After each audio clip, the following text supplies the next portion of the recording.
उम्मीद है कि हम सब मिल करके रह करके इस देश को और खुशहाली के रास्ते पे ले जाने का काम करेंगे। पता नहीं बीजेपी के लोगों ने क्यों उनको दिल का तोड़ने का काम किया है। जो हमारा देश दुनिया में बढ़ता हुआ नजर आना चाहिए था, आज हमारे देश की स्थिति क्या है। देश की जनता बदलाव चाहती है, परिवर्तन चाहती है और परिवर्तन होके रहेगा, ये जनता ने मन बना लिया है। आज ईद की बहुत बहुत मुबारकबाद।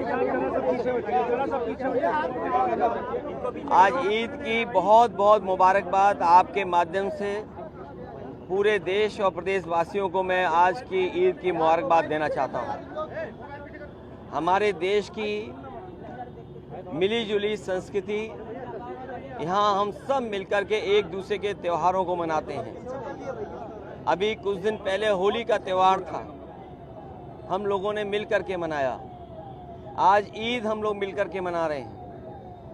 आने वाले समय में और भी जितने त्यौहार भारत में मनाए जाते हैं, हम सब मिल कर के एक दूसरे के बीच में खुशी बांटते हैं, मिलजुल कर के मिठाइयाँ खिलाते हैं, गले मिलते हैं। यही हमारे देश की पहचान है।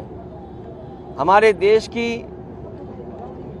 सबसे बड़ी पहचान ये है कि जहाँ अलग अलग धर्म के रास्ते पे चलने वाले लोग, अलग अलग चीज़ों को मानने वाले लोग एक साथ रहते हैं। ये हमारी मिली जुली संस्कृति, गंगा जमुनी संस्कृति जो आपस में भाईचारा बढ़ाती है।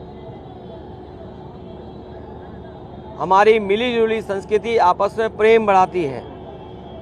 हमारे देश का संविधान, हमारे देश का लोकतंत्र यहाँ की संस्कृति और मजबूत करती है।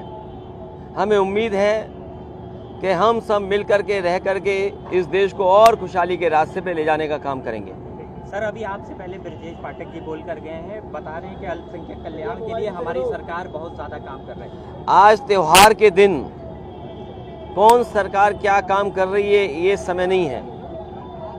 आज समय है कि जिस तरीके से हमारे देश में ईद मनाई जा रही है खुशियों के साथ, यही खुशियां बनी रहें। हम एक दूसरे से गले मिलें, एक दूसरे की परेशानी तकलीफ में काम आएं, एक दूसरे का हम सम्मान करें। त्यौहार हमें यही सिखा के जाते हैं कि त्यौहार के दिन जब हम खुशी मनाते हैं तो एक दूसरे का सम्मान भी करें, एक दूसरे के साथ मिल करके हम अपनी खुशियां बांटें। अखिलेश जी, मैनपुरी चुनाव इंटरेस्टिंग हो गया है। सरकार के मंत्री वहां पर उतर गए हैं। एक शब्द कुछ चुनाव पर भी बोल दे, माहौल तो है। देखिए, मेरे पत्रकार साथी, हर चुनाव इंटरेस्टिंग होता है और जिस क्षेत्र के बारे में आप बोल रहे हैं मैनपुरी, मैं आपसे कहना चाहता हूँ ये वही मंत्री हैं जो कुछ दिन पहले खुद ही सपा को लाखों वोट से जिता रहे थे। और हम तो एक सच्चाई जानते हैं, जो मंत्री होता है उसे सांसद के रूप में दिल नहीं लगता है। पता नहीं बीजेपी के लोगों ने क्यों उनको दिल का तोड़ने का काम किया है। और हो सकता है वो उन्हें इसलिए चुनाव लड़ाया जा रहा हो कि बाद में कुछ और बड़ा पद मिले उन्हें। क्या कोई बेहतर प्रत्याशी नहीं मिल पा रहा था? ये तो आप बेहतर आकलन कर सकते हैं, लेकिन जनता इस बार चुनाव लड़ रही है।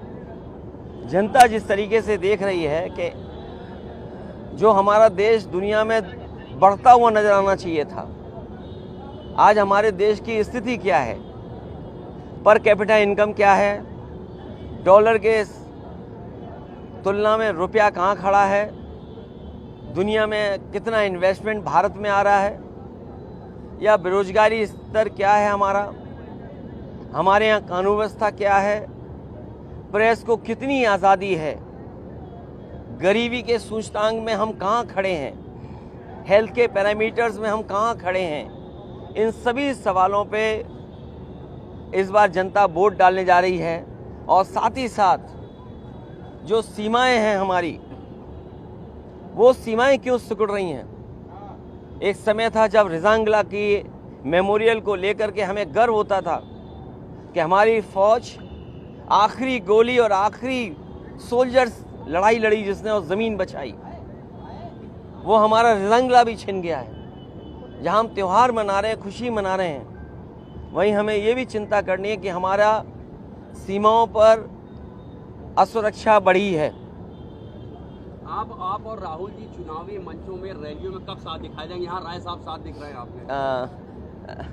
हम लोग अभी साथ हैं, बाद में भी साथ दिखाई देंगे और आपको अच्छा लगेगा जब इंडिया गठबंधन जीतेगा। सर आज बड़ा दिन और मैं ये जानता हूँ कि मनी मन आप भी चाहते हो इंडिया गठबंधन जीते। एक साथ कब मंच पे आ रहे हैं सर चुनावी रैली में?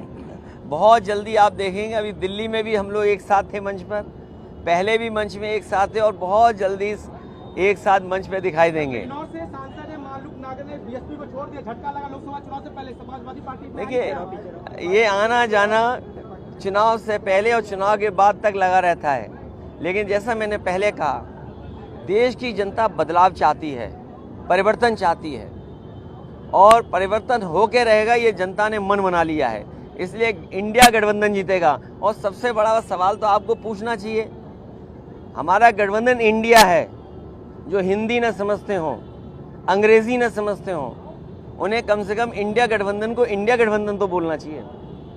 पीडीए को लेकर ब्रिजेश पाठक कह रहे क्या नाम, पब्लिक डेवलपमेंट अथॉरिटी बता रहे बार पीडीए को, परिवार डेवलपमेंट। देखिए, उन्हें भी कुछ आता जाता नहीं है, उन्हें भी कुछ आता जाता नहीं है। जिस विभाग के मंत्री हैं, आप किसी अस्पताल में चले जाओ, मरीज बाहर बैठा हुआ है, मरीज को स्ट्रेचर नहीं मिल रही है, मरीजों को दवाई नहीं मिल रही, मरीजों को इलाज नहीं मिल रहा। मरीज तकलीफ और परेशानी में सरकारी अस्पताल छोड़ करके दूसरे अस्पतालों में जा रहे हैं, उसकी चिंता नहीं है। इनका विभाग ऐसा ही है।